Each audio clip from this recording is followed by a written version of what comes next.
welcome to The Explainer.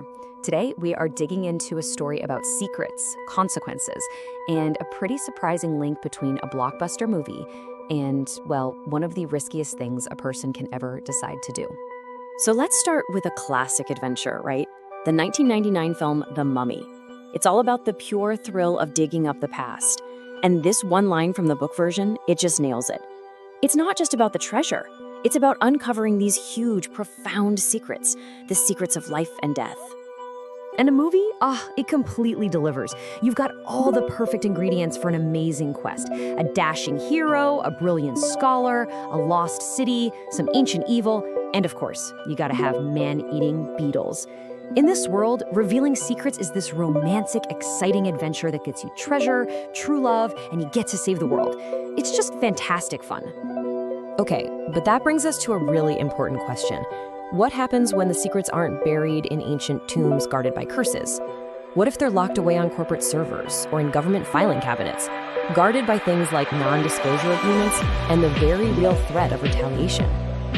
This is the world of the modern-day truth teller, the whistleblower. Now, they're not looking for gold or ancient artifacts. No, they're exposing wrongdoing from the inside. They're revealing information they believe the public has a right to know, whether that's about fraud, or safety violations, or outright corruption. When someone decides they have to speak up, they've got choices. And believe me, each one comes with a different level of risk. They can try to handle it inside the company, hoping the organization will fix itself. Or they can go external, to the press, to the government, which is a huge escalation. Or they might use a third-party service, really trying to stay anonymous. And just look at this number. Over 83%, the vast majority of whistleblowers don't start out trying to cause a big scandal. They report internally first. They go to their boss, they go to HR, hoping the system will actually work. This tells you so much. Most of them aren't trying to be saboteurs, they're trying to be problem solvers. And this really gets to the heart of the issue. Society has no easy way to see these people. Are they selfless martyrs, acting for the greater good? Or are they traitors, just snitches, betraying their company for fame or money? The answer, it seems, depends entirely on where you happen to be standing. And this chart just brilliantly illustrates the real-world cost. This is not a movie where the hero gets a medal at the end. According to one study, nearly 70%, that is, an overwhelming majority, lose their jobs. They get fired, or the workplace becomes so toxic they're basically forced out.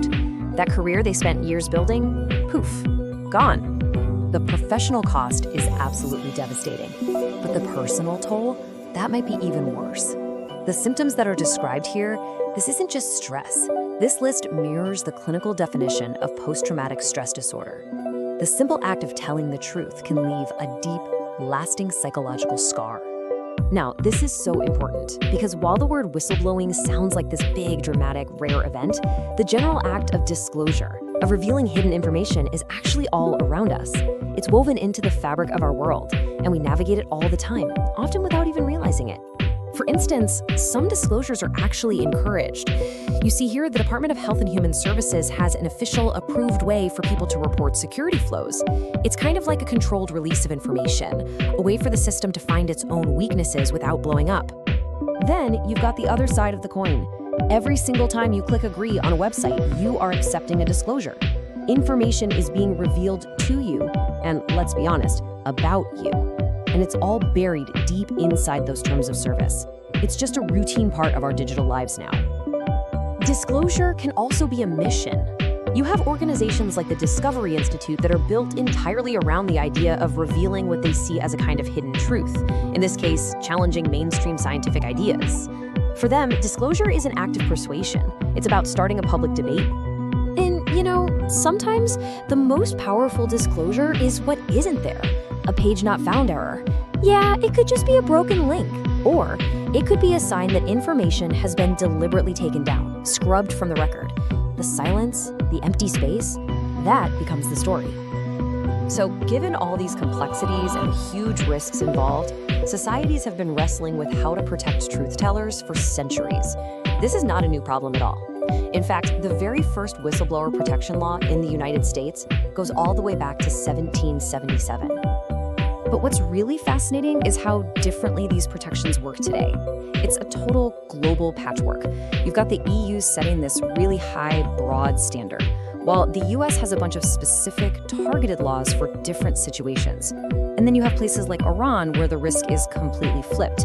If you report corruption and you can't prove it, you can be the one who gets punished. So let's circle all the way back to where we started, back to our heroes in The Mummy. They face down ancient curses, they have sword fights, they survive beetle swarms, they reveal the ultimate secret, they defeat the monster, and what do they get? Treasure, love, and a world that's grateful. But the real-world truth-teller's story, it almost never ends like that. Their reward isn't glory. A lot of the time, it's isolation. They face retaliation from their bosses, they get shunned by their own colleagues in a process that's actually called mobbing, and they're left to fight this incredibly lonely battle for their career and their reputation. And all of this leaves us with a really fundamental question. We buy movie tickets to cheer for fictional heroes who expose the truth, but when a real person, right here in our own world, finds the courage to do the exact same thing, how do we treat them? Who has the courage to speak? And maybe just as importantly, what is our responsibility to listen?